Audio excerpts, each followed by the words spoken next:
Alright, there we go. Alright, I had to wait to the ding. Alright, we're in volume 4.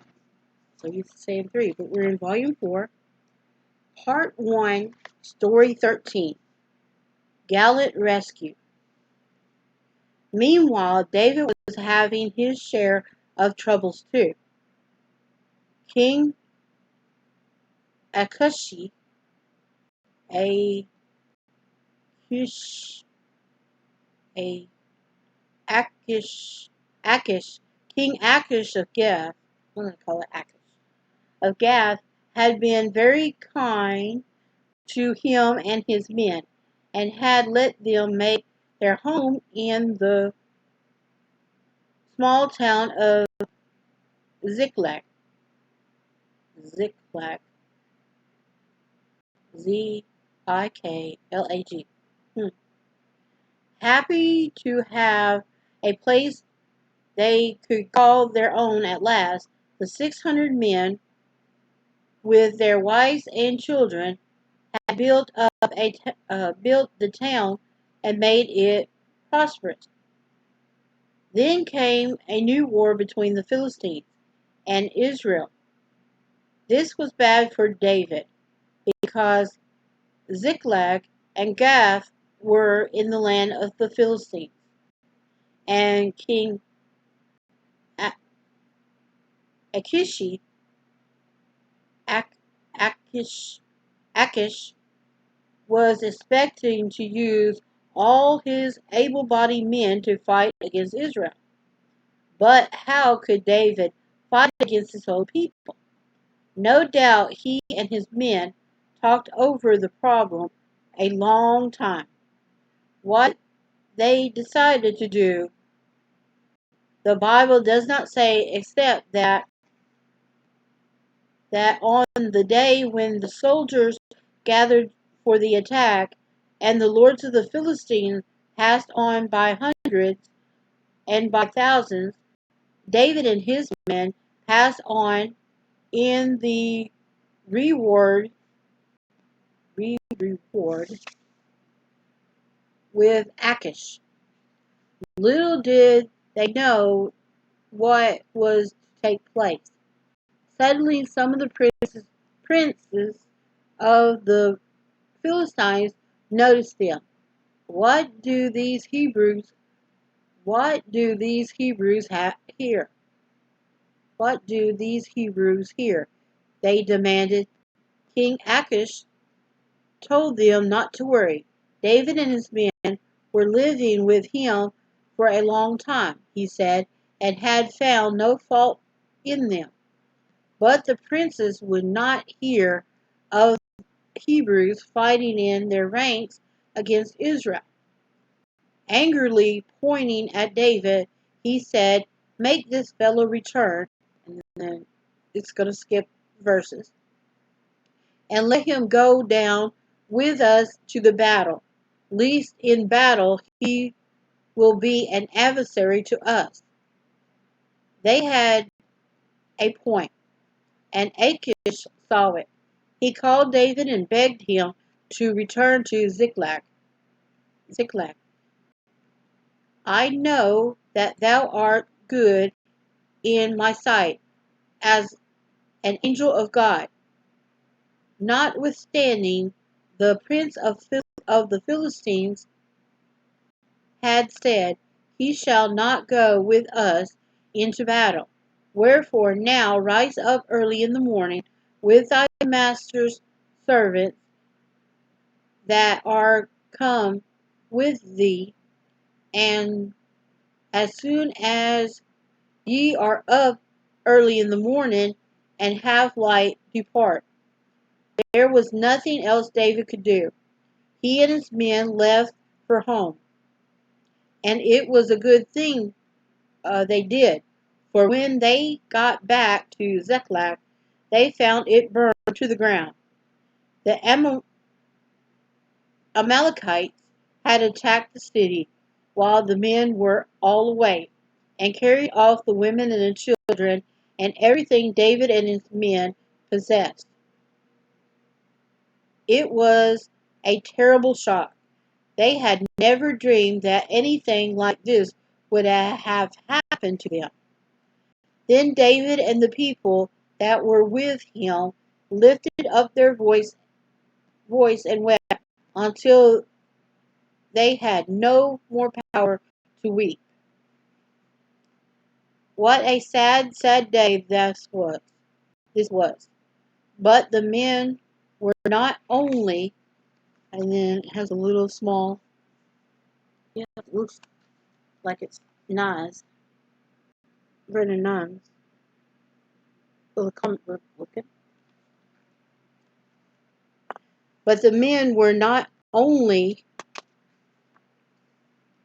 sad, they were angry. Some said David ought to be stoned, as though it was all his fault. But David encouraged himself in the Lord his God. Amid the charred ruins of the city, he said to God, "Shall I pursue after these troops? Shall I overtake them?" "Pursue," God said to him, "for thou shalt surely overtake them, and without fail recover all." David and his men set off after the Amalekites. So hard did they drive themselves that by the time they reached the brook Besor, 200 of them were so tired that they could not go a step further.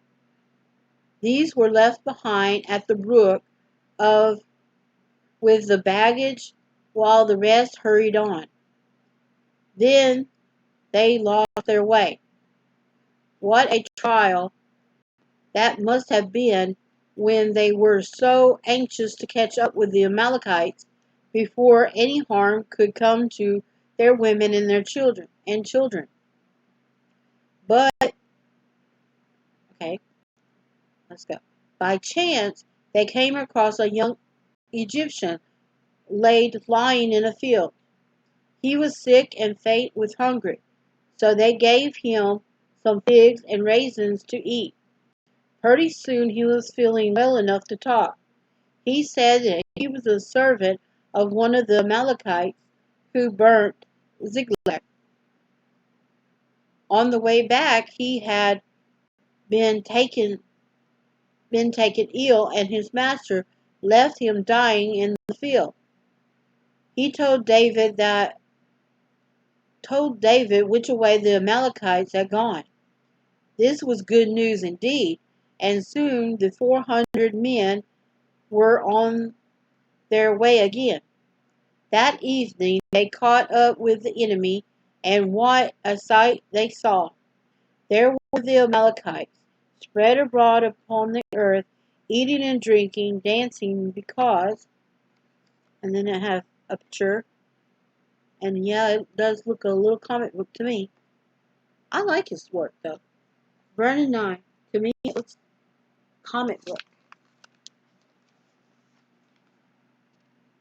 See, there's a picture. To me it looks comic book. While pursuing the Amalekites, David found a sick slave boy left by his master to die in the field. He comforted the lad with food, and the boy told which way the enemy had gone. And then it goes back to the story. Spread abroad upon the earth, eating and drinking and dancing because of all the great spoil they had taken out of the land of the Philistines and out of the land of Judah. In the midst of the drunken soldiers, they saw their wives and children, some of them no doubt bound and shackled. Suddenly David gave the order to attack, and the 400 men dashed to the rescue of their loved ones. Furiously they smote the Amalekites from the twilight even unto the evening of the next day.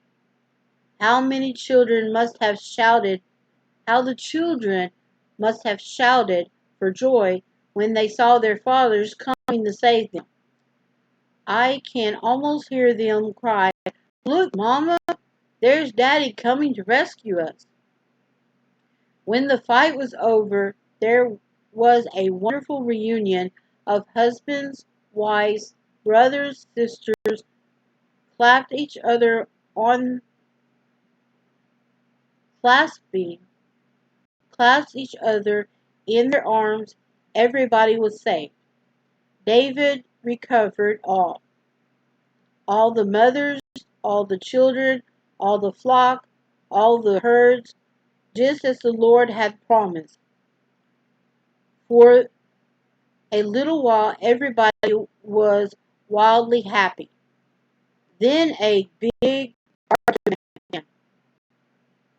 Some of the men who had gone with David and done the fighting said that the others who had stayed behind at the brook had no right to any of the spoil,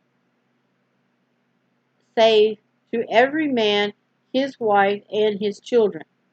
But David would have none of it. There was no littleness or meanness in his heart. "Ye shall not do so, my brethren, with that which the Lord hath given us," he said.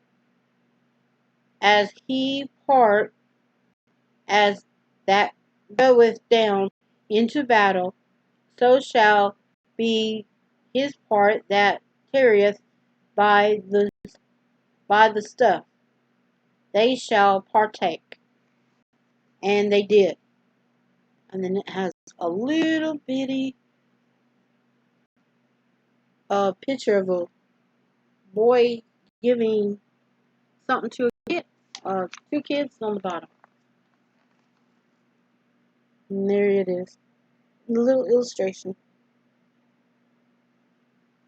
A modern day illustration. Okay, that was part 1, story 13. And we'll take a little break. And then this one is only 2 pages. And then it's short. And we'll see you in a minute.